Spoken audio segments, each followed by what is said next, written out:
Going on in your life then, David, in the year or so since we last spoke? I'm then going on a world tour. I'm going around Australia, 4 cities in Australia and Auckland. Then I'm going to America and New York, Los Angeles and San Francisco. And then I'm coming back and going all over Europe, having a little break over Christmas. And then off we go again. I've got an event in Manchester in Ireland, and I'm going to Canada. And the interest is amazing because, as you know, mate, we've had many chats over the years, and what's making people look at my work more than anything else is that what was said in books and talks years ago, decades ago in some cases, is actually now being read on the television news.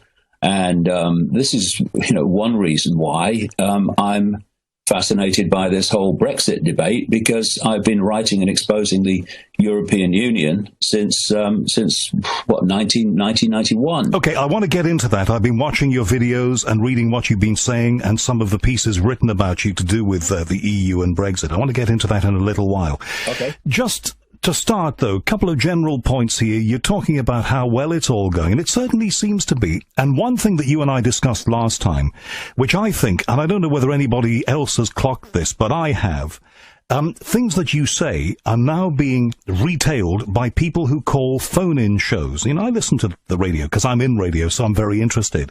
Yeah. And I now hear points that you've been making for years being retailed by callers to phone-in shows. And occasionally, if the phone-in host is knowledgeable, they will know, and it's not often this happens, they'll know it's come from you originally, and they will say, yes, but that's a David Icke point. And, of course, they will use that as a reason for shooting the caller down in flames. Yeah, I mean, what happened, Howard, is 26 years ago now, I started out on this journey of uncovering this stuff. And in the early days, there was no alternative media. There just wasn't. It was so sparse and sporadic that you had to create your own means of communicating this information absolutely outside of the mainstream. And that's why for instance, as relatively recently as 1996, I tramped around America for 3 months talking to nobody or next to nobody.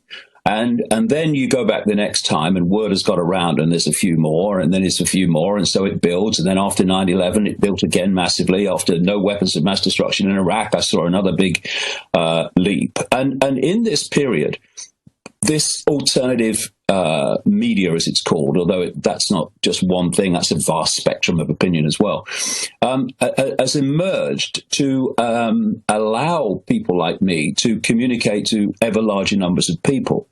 And there's two things going on. First of all, there is, as I've been writing and talking about all this time, there is a hidden hand pushing the world in a particular direction that Orwell would have been familiar with, and then some beyond Orwell. And secondly, it's efforts to suppress knowledge of that coming into the public arena. And for a long time that was successful, but it's less successful now because of this alternative media.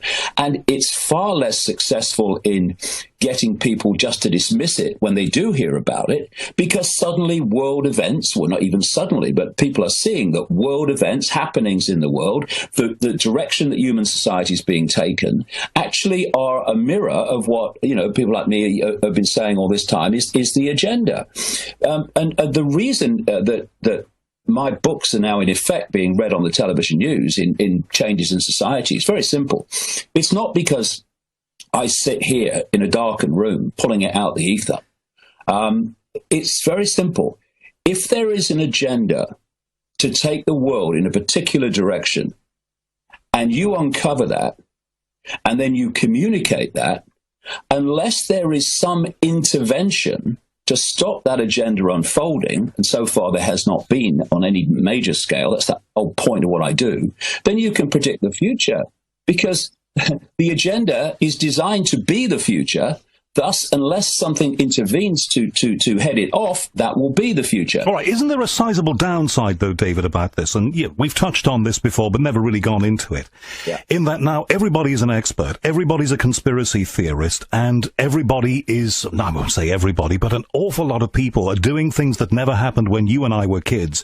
They're actively challenging and distrusting everything that politicians say. And sometimes, not everything politicians say can be a big lie.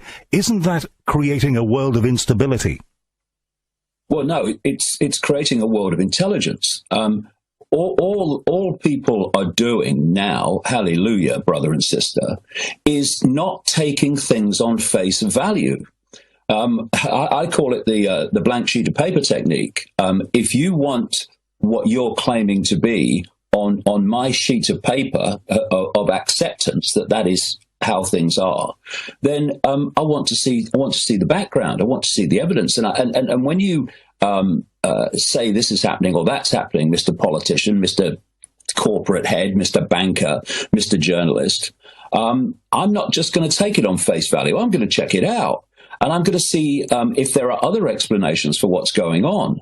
And this is basic intelligence. If we had been doing this all this time, we would live in a different world now. We would not, well, I say we, some of us didn't, but there wouldn't have been this large acceptance that Tony Blair and George Bush were telling us the truth about weapons of mass destruction in Iraq. If we had a media that was doing this, that war would never have taken place because it could not have been justified. But at the same time, not just the same agencies, but the same people told us the official story of 9/11. But the mainstream media accepts the official story of 9/11 without question from people who blatantly lied about weapons of mass destruction in Iraq. All we are saying to people is question. Don't take things on face value, because history shows one thing. No, not everything that comes out of a politician's mouth is a lie. But what history shows us over and over again is those in power and those in authority lie on a massive, massive scale. And thus, to take it without question, to take it at face value, is insane. And it's not destabilizing. It's actually making the system, as I call it, justify what it claims rather than just being accepted on face value. Which so, is David, do we need governments then? Governments surely help to keep civil society reasonably stable. But from what you're saying, if we can't trust anybody and if there's a great big agenda, then ultimately you don't want us to have any kind of government. Is that so? Well, no, we can have a government which represent the people's interests instead of representing the interests of a hidden hand, which manifest through corporations, through the banking system, etc., etc. You see, we have a political system which is so easy to control, it's laughable. In most countries, you have two parties who have any chance of forming a government. The odd time it's three, but not often. And so what we call political choice is a choice in terms of government between those two parties. So you vote for party A, they get into government, and they do things you don't like, and they push the world in a certain direction.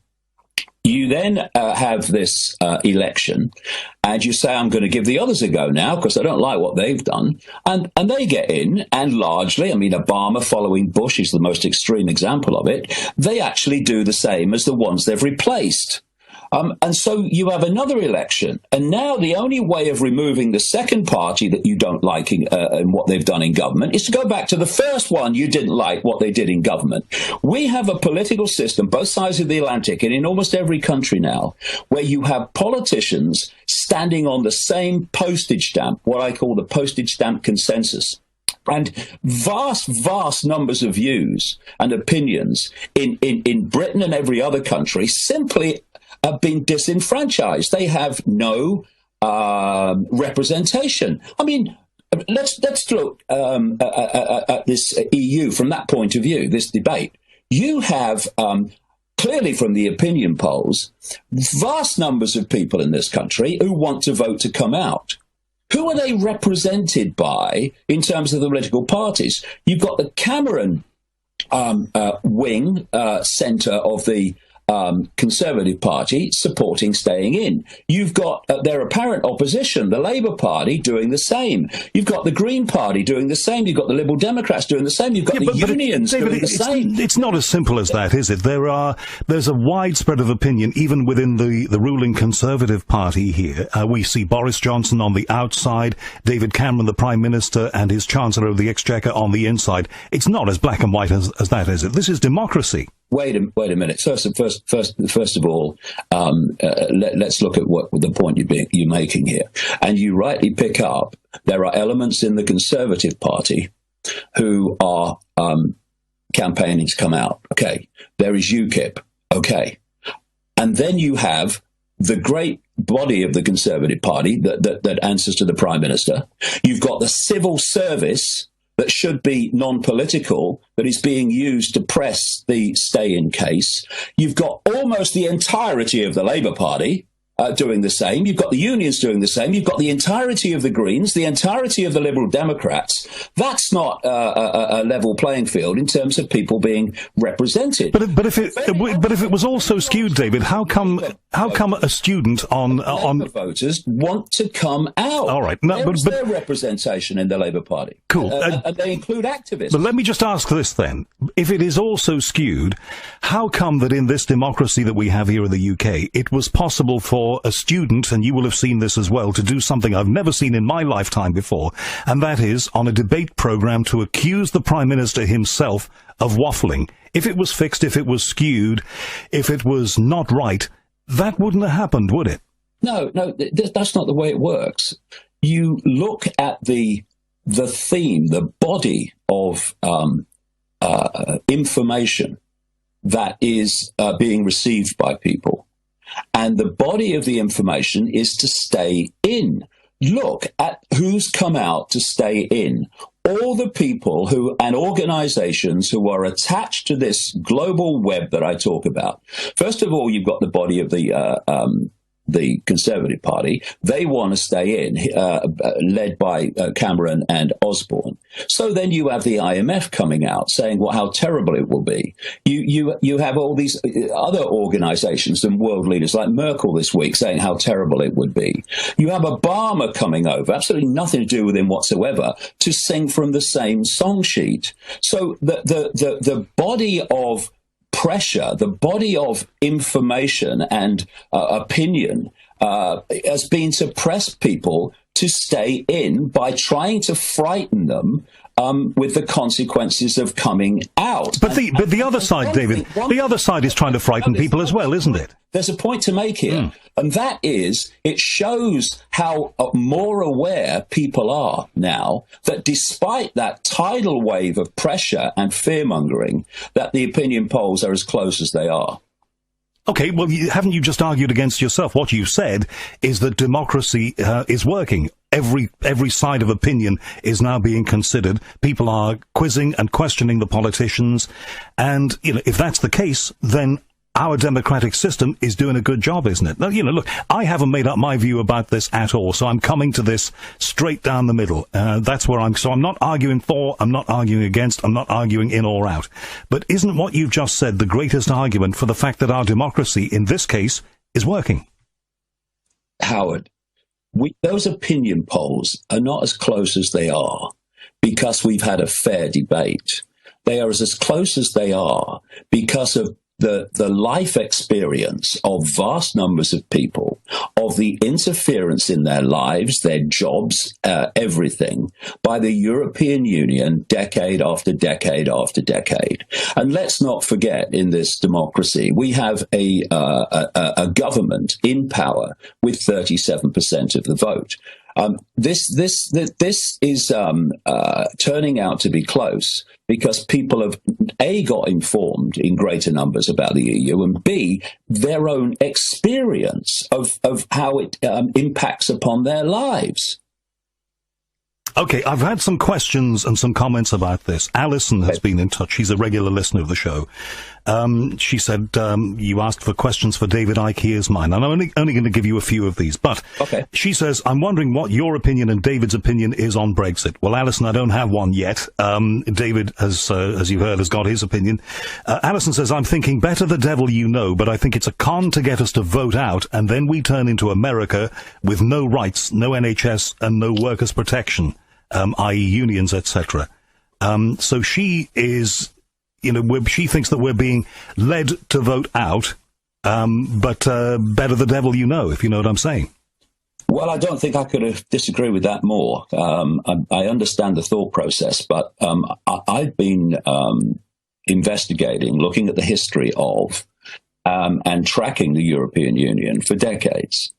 And I've been able to pick the way it's gone at stage after stage after stage because of what I said earlier. When you know where it's designed to go, predicting where it's going to go unless there's intervention is a piece of cake. And from the start, this European Union, as it's become, was designed to be what it is now, but only what it is now as it is now. We've not seen anything yet in terms of centralization of power, the destruction of national democracies and national parliaments and governments to turn it into a fully fledged, bureaucratic, centrally controlled dictatorship, imposing its will over the fine detail, the very fine detail of people's lives. The selling point early on, because of course Europe had just fought a war to stop the Nazis having a pan-European situation. And so they would never have sold it then for what it has become. So it's the technique that I call the totalitarian tiptoe. You start at A, but you know you're going to Z. You just don't tell the people you're about to scam that is the case. Otherwise, they'd resist. And then you go from A to B to C. And what we've seen is that since we signed into a, quote, free trade area, and we now know, gave away our fishing industry, gave away our mining industry, gave away much of our manufacturing industry as part of the deal, because Ted Heath agreed in the negotiations, we now know, that Britain would specialize in finance and service industries overwhelmingly. Because the long-term plan for the European Union has always been to treat it as a country with different, what we now call nations, then called regions when they get there, specializing in different things to serve the whole. But we have a big aerospace industry, and that's linked in with Europe. That's not finance or service sector, is it? No, but I'm saying what's happened in terms of what we had before. This is not me talking. This has come out in documents, government documents, under the 30-year rule.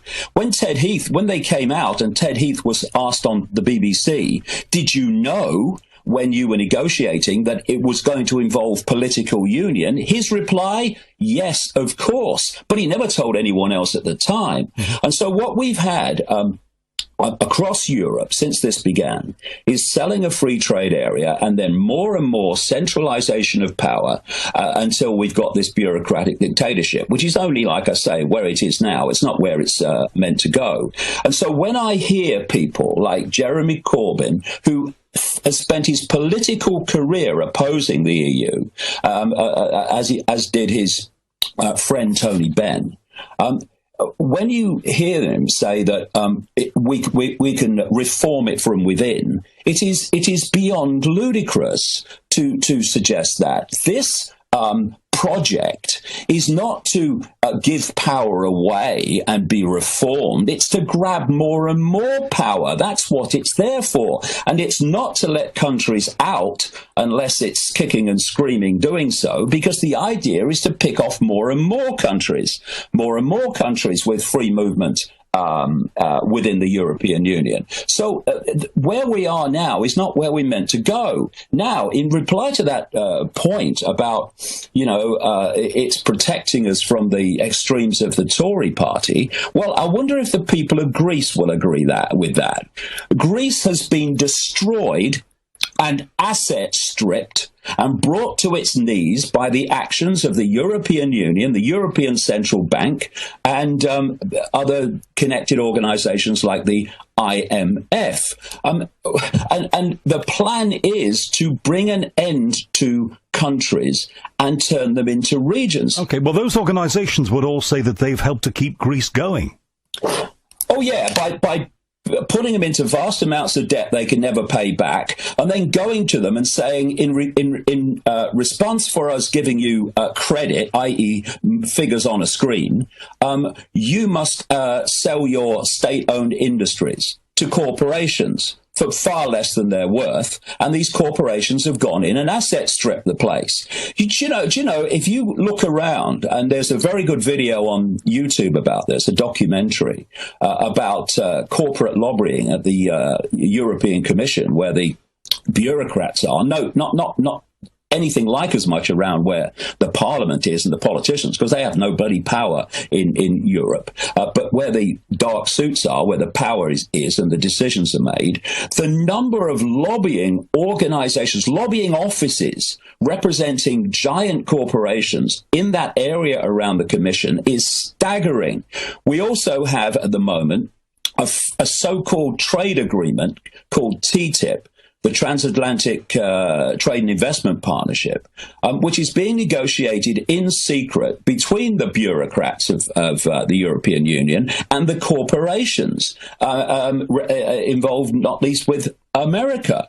But as part of our democratic process, David, there are people in this country raising very loud concerns about that. Isn't that how it should be? That there is democracy at work. People are opposing TTIP, whatever proposals will finally emerge. Howard, why isn't it being negotiated in public, with public oversight? You say there are loud voices against TTIP. Yes, there are by people who know it exists and what it is. Not everyone goes around in your circles. This is what the media and journalists need to understand. Vast numbers out there, the vast majority, if you stop them in the street and you said, do you know what TTIP is? They would look at you, as my mother used to say, they would look at you gone out. They wouldn't have a clue. All right. Why? Because the mainstream media is hardly talking about it. Okay, all right. Let me ask you this, and this may be the world's most stupid point, but it did occur to me before we started recording this conversation.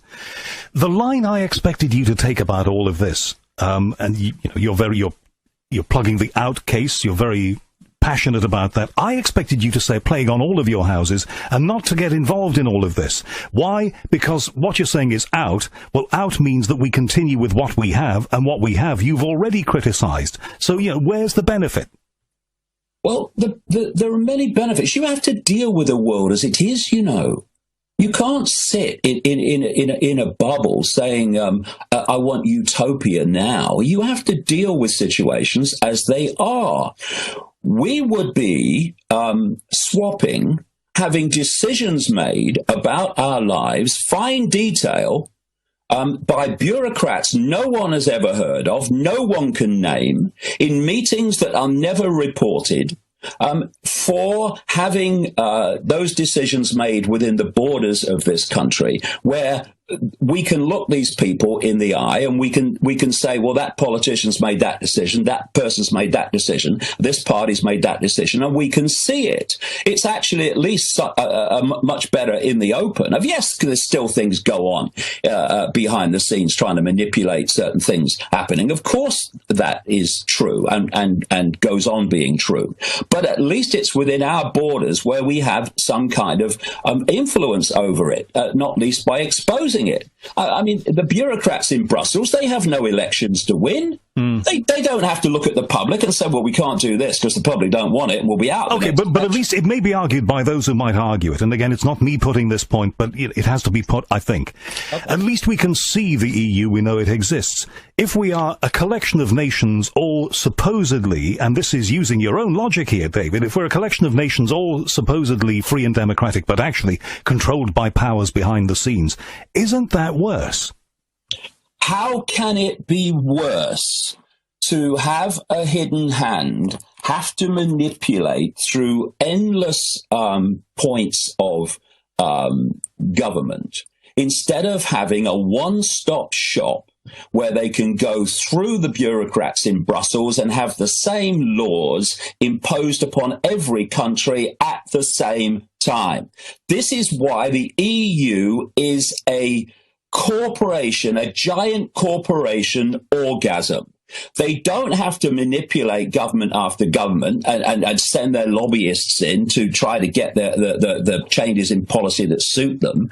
They only have to go through a one-stop shop in Brussels, and everyone has to do the same. This is what's happening with TTIP. We're having a situation where, in secret, what's being negotiated is that a corporation that claims that a government, apparently democratically elected government decision for the benefit of the country or the benefit of the people or the benefit of the environment, if they decide that whatever it is, good for people, good for the environment, it can have an impact on that corporation's future profits, then they can take that government to a corporate court and have the policy overturned or some massive fine imposed. Well, here I agree with you. I think that needs to be investigated. We need to know more about that aspect, because I have heard that discussed. Listen, I want to get to an email that I've had from Stephen. Can I just... going to learn more about it when it's being done in secret. All right. Well, let me get to this email from Stephen, regular listener. He's read 2 of your books, and from what he's written, sounds very impressed with them. He's in Scotland, is Stephen. Okay. And he talks beyond the EU and this referendum about other organizations like the United Nations, the World Health Organization, and the thought that has been expressed, of course, by yourself, that their goal may be to achieve total world domination, one army, one government. Very sinister and malevolent threat to our freedom and democracy, it is claimed. Well, it's all connected. You see, we're already now seeing coming out. I've been writing about this and predicting this since the 1990s, of a European army. And they're desperately trying to keep the lid on it until this vote takes place. But they want a European army, and they're bringing it into place all the time, step by step. Let me just explain to people how this kind of works. You have a web. You have a spider at the center of the web. That's the hidden hand deep in the shadows. And as you come out from the spider, the strands in the web, symbolically closest to the spider, are the most exclusive, the most hidden, and the most secretive.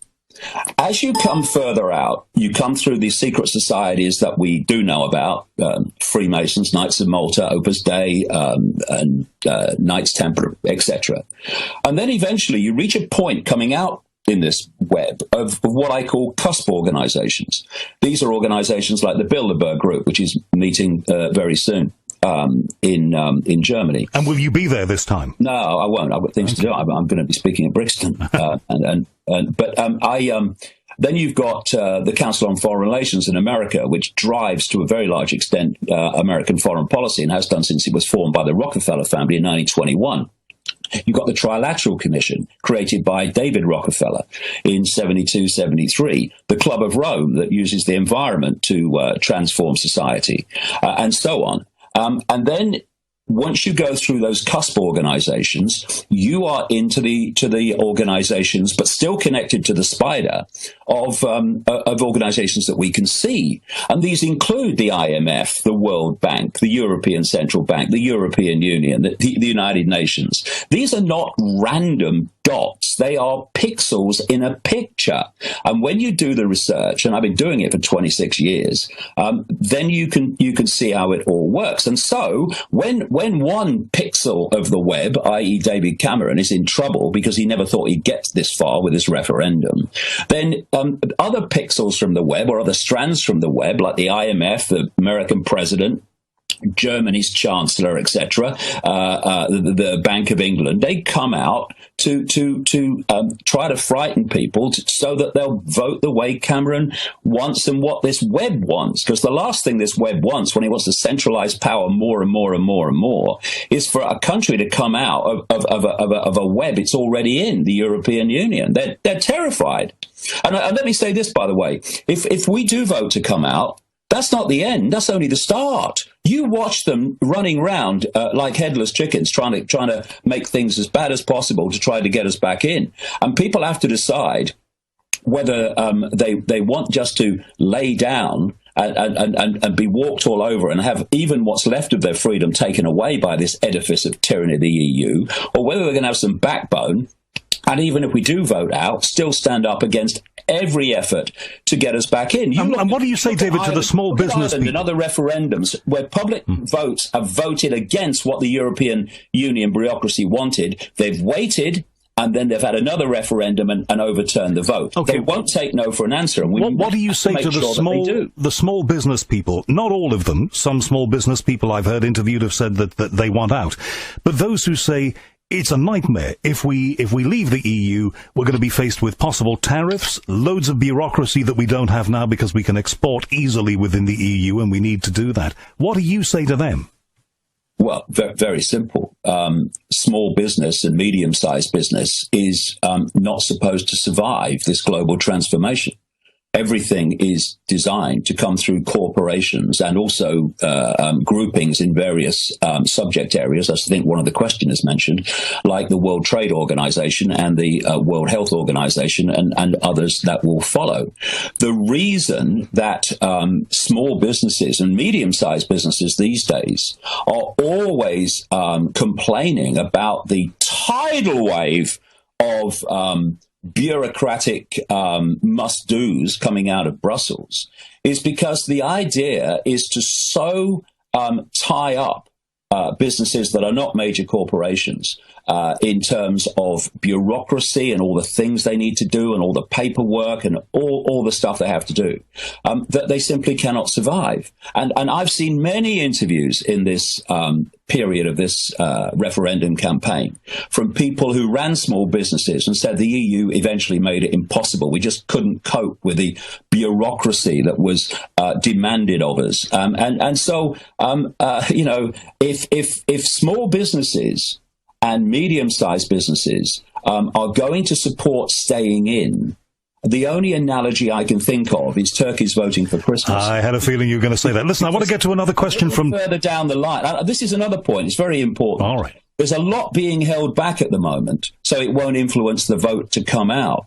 Once this thing is over, if we stay in, then you're going to see a lot of stuff hit us very, very quickly afterwards, because then they can do what they like, because this is going to be the last time that people have got a chance to take their freedom back, at least this part of their freedom back. All right. Moving away from this for just a moment, Tom in Gloucester sent an email, another regular listener, says he's loving the shows. Thanks, Tom. When David is on, could you ask him this? And this is, I think, this part of his question. He sent two parts to this question, and they're both good. This first one is a little tongue-in-cheek, I think. But Tom asks, how would you cope, David, if you were locked in a lift with the Queen of England for an afternoon? Bearing in mind your pronouncements on the subject of the royal family.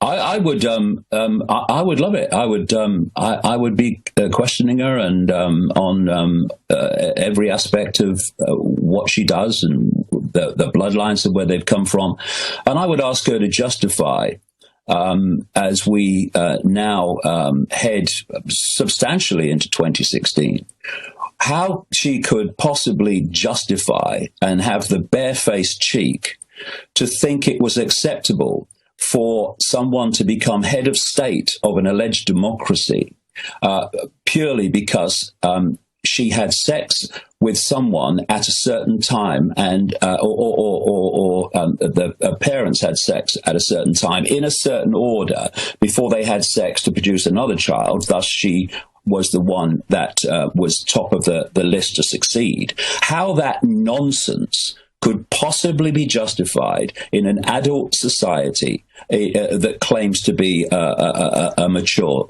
democracy, and how her children have the right to follow her purely because she had sex at a certain time and produced children in a certain order. It's absolute madness. And of course, she'd never be able to justify it. But then again, those questions are never put because you can't criticize the Queen. Actually, you can. Well, yes, and you did. Andrew Neil, you were on his BBC television politics show, very prestigious show, and this guy I used to work with him on a radio station. He's a very big hitter. He asked you, and you must have known this might have been coming, about the reptile question. Right. And you haven't said a whole lot about that as far as I'm aware. I might well be wrong about that in recent years. And you answered the question. He said, do you still believe, this is paraphrasing him, do you still believe that the royal family are reptiles? And you said, paraphrasing you, yes, I do. Yeah. And when you're on an interview of 7 minutes long, talking about the concept of conspiracy, and you get thrown a question like that, it's impossible to respond any more than I did. No, I've not stopped talking about it. I still talk about it. I'll be talking about it at Brixton, and I talk about it and put it in my books as the dots are put together. However, you know, when I talk at Brixton, I'm going to be starting at 10 o'clock in the morning, and I'm going to be finished just before 10 o'clock at night in 4 sections, each of which are going to be about 2.5 hours long.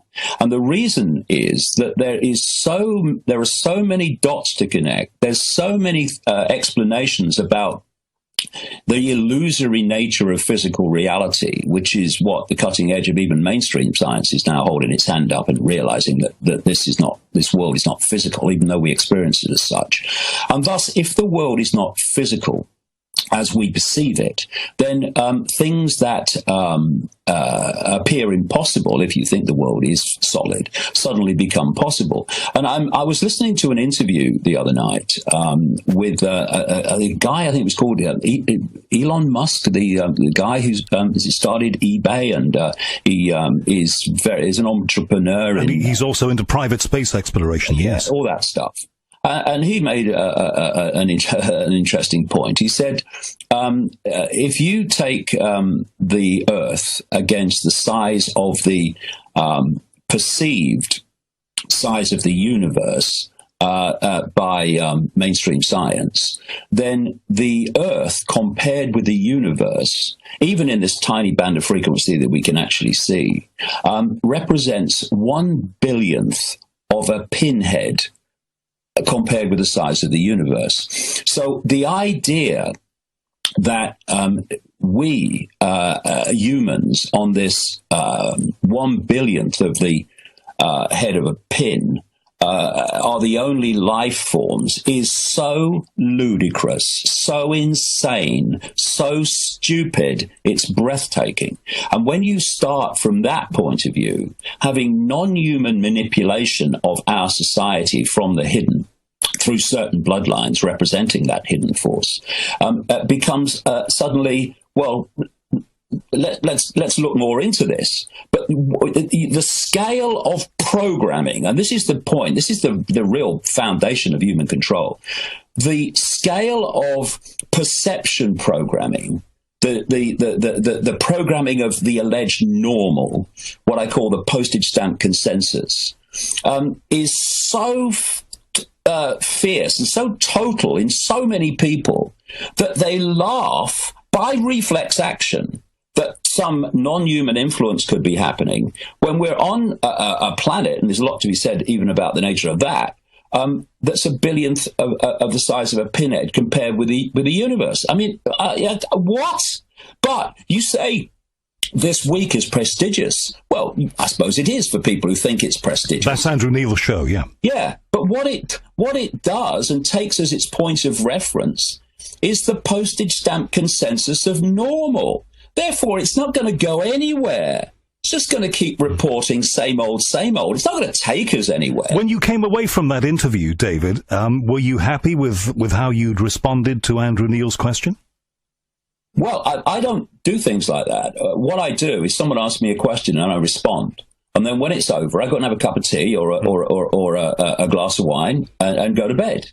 You know, I don't get caught up in that, did I come out, all that stuff. You just answer a question and what happens. But what I've seen over the years, despite all the ridicule, I have this phrase I've used for a long, long time. You can't unhear something. And it doesn't matter if they laugh at you. It doesn't matter if they dismiss you. It doesn't matter if they stick their nose in the air and topple over backwards like some of them threaten to do. There are people listening who do have a mind of their own, who do not just download a lifetime version of postage stamp normal. And every time you do something, no matter how you're received or how you're treated, there are people out there who are listening and saying, hold on a minute, I'm going to look more into this. And it all builds. You know, this is what's been going on all these years. This is how you do it. It's the only way you can do it when you know, the mainstream is all against you. Okay, so the answer to my question was that you are happy with that, because no matter how you're treated by mainstream media interviews, you're going to let that message of yours leak out. And I think that's a theory that Alex Jones tends to use, I think, when he does interviews, if you've seen Alex. By the way, how are you allied with Alex Jones? Is he a fan of yours? Are you a fan of his?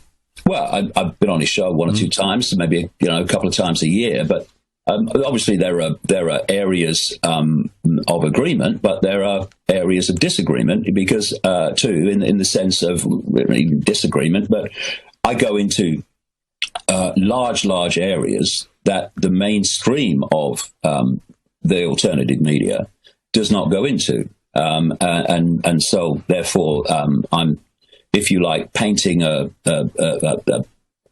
what's another way of putting it? I'm going much deeper in the rabbit hole.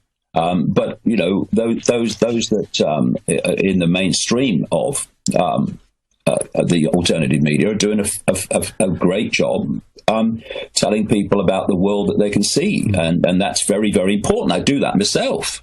I mean, the whole first 2.5 hours of my talks, like at Brixton next week, is all about the here, now that people will immediately relate to and see on the news. And then I go deeper and deeper and deeper the longer the day goes on, to put that first section of this is the world we see in a completely different context. And that's when, you know, the postage stamp consensus calls an ambulance, gets on a life support machine, and looks for help, because it's so far away from that I go into that it's funny. I want to get to the second part of Tom's question. He sent me a very short email, but I love the two parts of his question. The other part of his question is this, and I've sometimes wondered about this. I'm sure a lot of people have. Essentially, Tom is saying that a lot of people who whistle blow or speak beyond the mainstream view of things get, and this is Tom's word on this is a quote from him, this isn't me, some of those people get, quotes, taken care of. And given that he preaches his views to thousands of people exposing the crimes of the world's ruling elite, 26 years on, he's still doing it. In other words, you haven't been stopped, says Tom. Well, I've not been stopped by having a bullet in the head, but I've had my life made incredibly difficult, and I've been banned from countries for periods of time. But I mean, let's look at it this way. Let's look at it from their point of view. In 1991, I couldn't walk down any road in this country without being laughed at by most of the people, often all of the people. Going into a pub was uproar. And I was portrayed as the crazy man. Very few people, even in history, could have gone through the intensity and mercilessness of the ridicule that I underwent. I then started uncovering all this stuff and communicating it. If you were the people I was communicating about, you would not have any problem with that whatsoever. In fact, you might think, well, this is good because they're laughing at him. They're going to laugh at the truth that he's actually telling. And then I started producing books. I started going out. And then suddenly there was this increasing change of perception of me. By the time that change happened, all the books are out there. I have a high profile now for doing what I'm doing, and it's happened pretty quickly.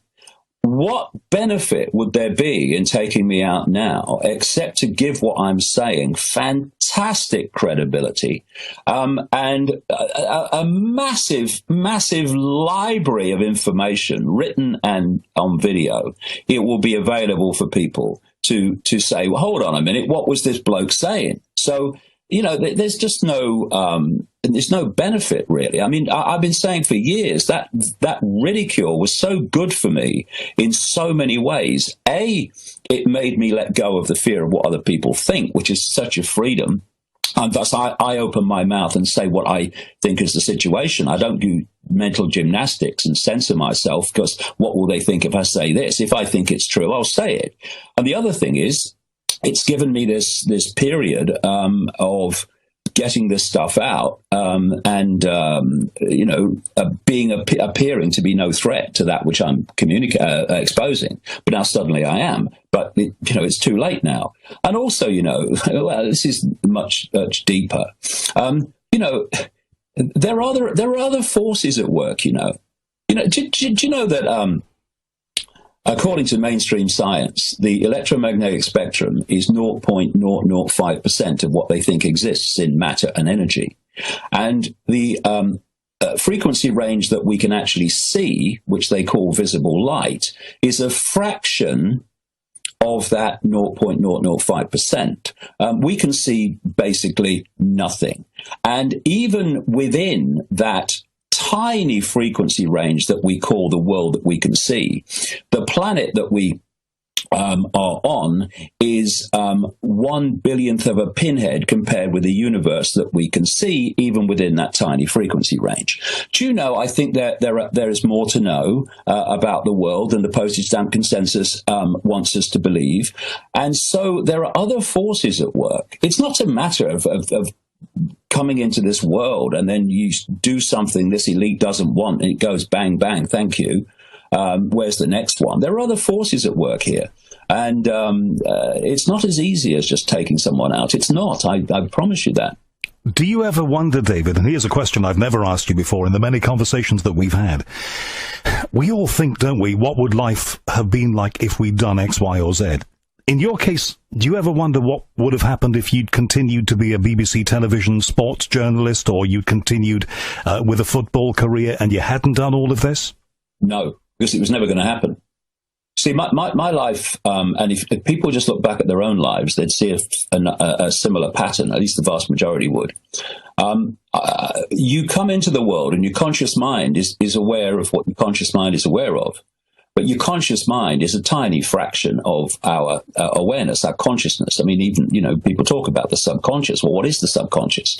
It's a vast spectrum of awareness that the conscious mind is not aware of. Another mainstream scientific fact, that every second the brain is receiving 11 million what they call sensations, like snapshots of reality, if you like. And the brain takes that 11 million a second and uses about 40 per second to create the reality that we think we're seeing. So the amount of our awareness, and the subconscious takes the lot in, it absorbs the lot. And therefore, there are other levels of us that know more than the conscious mind does. And so my conscious mind's going through at that time, looking at dots. Okay, I was a footballer, dot. I was a journalist, dot. I was a television presenter with the BBC, dot. I was a Green Party politician, dot, and so on. But when I had my, if you like, awakening to all this in the early 1990s or 1990, all that had gone before was a tremendous benefit because of how I'd seen these things, these organizations, and worked within them, that I was now understanding from a completely different level. I'd also gone through that mass ridicule, which had cleared me out of the fear that what other people think. So there was no self-censorship and no worry about, what will they say? Couldn't care less. And I'd had my dream through my childhood and teenage years of becoming a professional footballer taken from me with rheumatoid arthritis at the age of 20, around 20 years of age. And I had that massive emotional upheaval to deal with, which was very beneficial to me in making me very emotionally strong. So it wasn't a case of, what if I'd have gone on being a footballer? What if I'd have gone on being a television presenter? That was never in the script. I got from them what could have a benefit for what was coming later, and I didn't know. Okay, so other levels of me did. So it's not even a question, because it was never going to happen. And what would you say to those who may email me and say, and here I am setting up a straw man, and I'm sorry for that, but, they may say, well, what your current persona as writer of books and philosopher about the world and conspiracy theorist, some people say, what it's given you is it's kept you in the public eye. And they might claim that that's why you've done all of this, because you wanted attention, and here was a way to get continued attention. Yes. I tell you what, do you know what, Howard? Ever since I was a little kid, I had this dream. I had this fierce ambition that I wanted to be ridiculed on an historic scale, that I wanted to be laughed at wherever I went, that I wanted to be abused and ridiculed in the media, that I wanted my name to be said by a comedian with no joke necessary and the audience would laugh. I dreamed of that. I mean, hello, I went through that because I believe in what I'm doing. And other people say, he's only doing it for the money. I'm sitting now in a one-bedroom flat on the Isle of Wight, which is where I've lived since virtually the 1990s. And I'm sitting in an office which is so small, if I swung a cat, it would hit the wall. That's where I produce everything. See, people judge others by themselves. So they look at me, for instance, and it's not just me, it's others. And they say, well, hold on a minute. He's gone through all that ridicule and he's doing all this. And so there's got to be a catch. He's either doing it for the money. He could be mad. That could be an explanation as well. Or he just wants attention. What they can't grasp, because they wouldn't do it for the same reason, is that I came across information about where this world is being taken and where it has gone in the 26 years that I've been talking about it. And I look at kids, and I look at my grandkids, and I look at young people today, and I look at even generations older than that, well older, and I see the world they're going to live in unless they are alerted to where it's going and we get together and do something about it. And therefore, once you know that, there's no walking away. You take whatever comes your way, because there's no walking away from that. To walk away and say, oh, I'm going to do this and going to do that, and I'm going to just retire or whatever. How could you get up in the morning and say, oh, I think I'll go on a cruise? How can you do that when you know what's unfolding for people? That's my motivation. And again, whether people believe that, I couldn't give a damn. The only person I have to be at peace with is myself, and I am. David, thank you very much for that. You and I will talk again. Thank you. I wish you all the best with the tour. By the way, I read you an email from Alison in Liverpool, and she says she's very much looking forward to coming to see you if she can get tickets in Manchester in January. So, brilliant! Yeah, she's going to be in the audience by the looks of that. So it's fantastic. A great big connection. It's amazing, isn't it, that we can talk, you and I, seriously in this way, but we're completely off the grid. This is non.